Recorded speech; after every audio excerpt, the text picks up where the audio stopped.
తన జీవితంలో కొత్త రాజకీయ అధ్యాయానికి శ్రీకారం చుడుతున్నట్లు కల్వకుంట్ల కవిత ప్రకటించారు. ఇకపై అన్ని బంధనాలు తెంచుకుని ఆత్మగౌరవ పోరాటంగా ముందుకు సాగుతానని స్పష్టం చేశారు. తెలంగాణ ఆడబిడ్డల ఆత్మగౌరవమే తనకు ప్రేరణని, యువతను కేంద్రంగా చేసుకుని కొత్త రాజకీయ వేదికను తీసుకొస్తున్నట్టు తెలిపారు. ప్రజల కోసం పనిచేసే శక్తివంతమైన రాజకీయ వేదికగా దీన్ని తీర్చిదిద్దానని ధీమా వ్యక్తం చేసిన కవిత తన వెంట నడవాలని ప్రజలను ఆశీర్వాదాలు, మద్దతు కోరారు.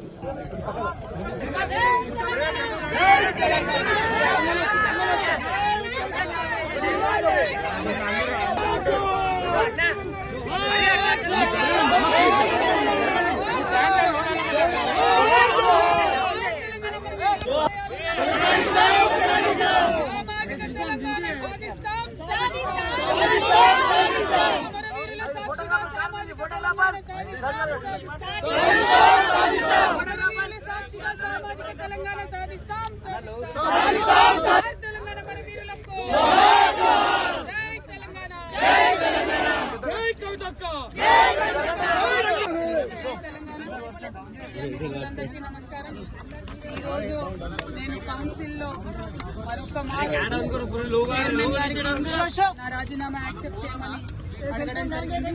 ఎందుకంటే నైతికత అనేటటువంటిది నైతికత లేకపోతే మనుషులకు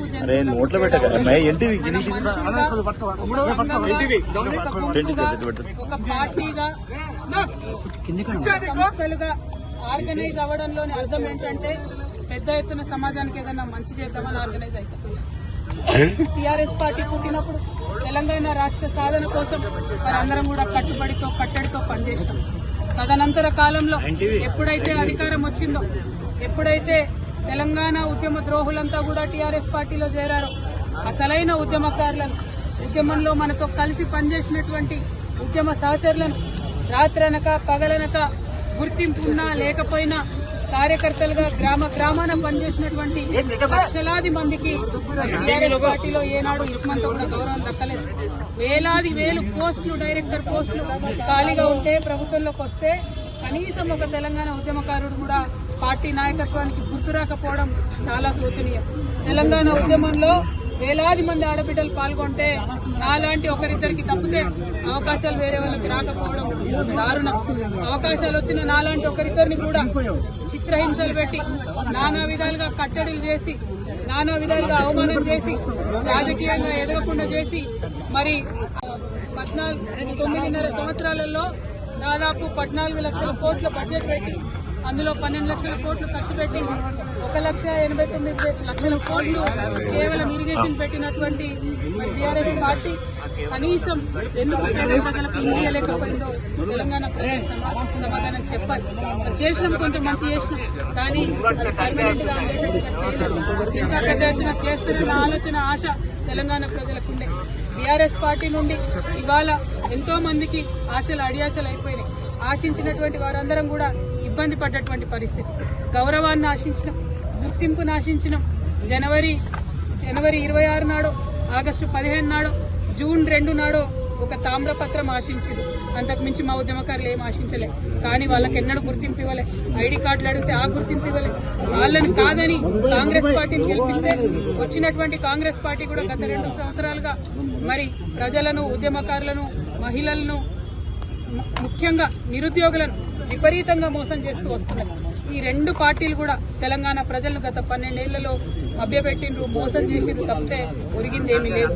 అందుకే ఈ రాష్ట్రంలో తెలంగాణ పేరును తనలో నింపుకున్నటువంటి, తెలంగాణ ప్రజల యొక్క రాజకీయ అస్తిత్వాన్ని కాపాడేటటువంటి పొలిటికల్ పార్టీ రావాల్సినటువంటి అవసరం ఉన్నది.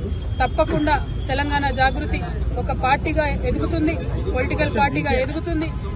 ఈ పార్టీ మరి తెలంగాణ ప్రజల పక్షాన నిలబడి పనిచేస్తుందని కూడా ఈ సందర్భంగా నేను తెలియజేస్తా ఉన్నాను. మరి పార్టీ ఎప్పుడు ఏంది, విధి విధానాలు ఏందన్న అన్ని చిన్న సాంకేతిక అంశాలు. కానీ రాబోయే అసెంబ్లీ ఎన్నికలలో తెలంగాణ ప్రజల పక్షాన నిలబడి పోటీ చేయడానికి, నిలబడి వారి యొక్క హక్కులను కాపాడడానికి, ప్రజల పక్షాన పనిచేయడానికి తెలంగాణ జాగృతి ఒక శక్తిగా ఖచ్చితంగా చట్టసభల్లో తిరిగి అడుగు పెడుతుందనే విషయాన్ని ఎటువంటి అనుమానం లేకుండా నేను ఇవాళ తెలియజేస్తా ఉన్నాను.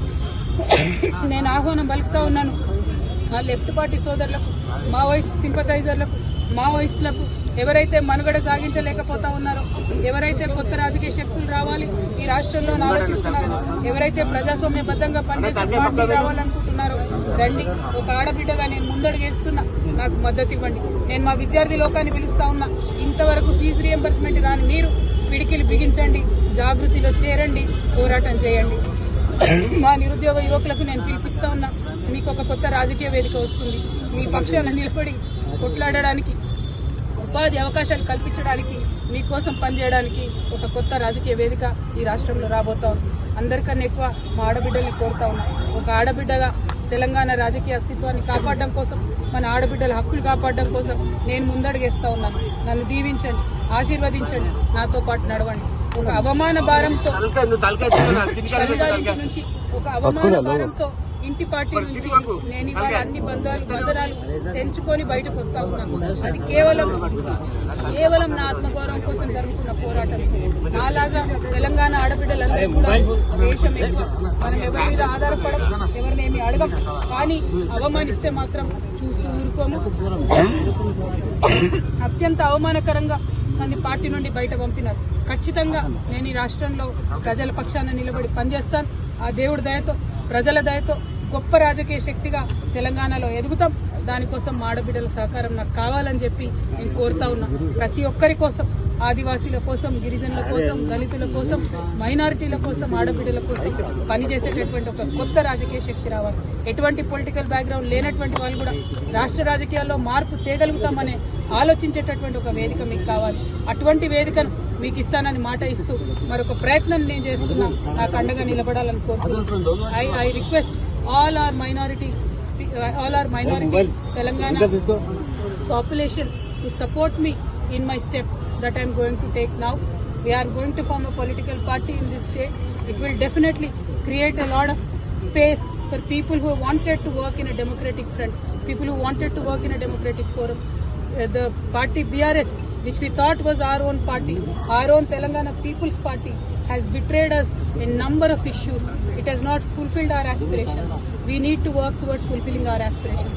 BRS party has spent about 1.89 lakh crores on irrigation in the last 10 years, but not even one new acre has come into farming today. So in many aspects BRS has failed us. More than anything, we wanted to work for our self-respect. BRS has failed the people who have worked for the achievement of state. So I urge the people of Telangana that I am going to take a step forward. I am going to form a political party in Telangana. Kindly support me. Kindly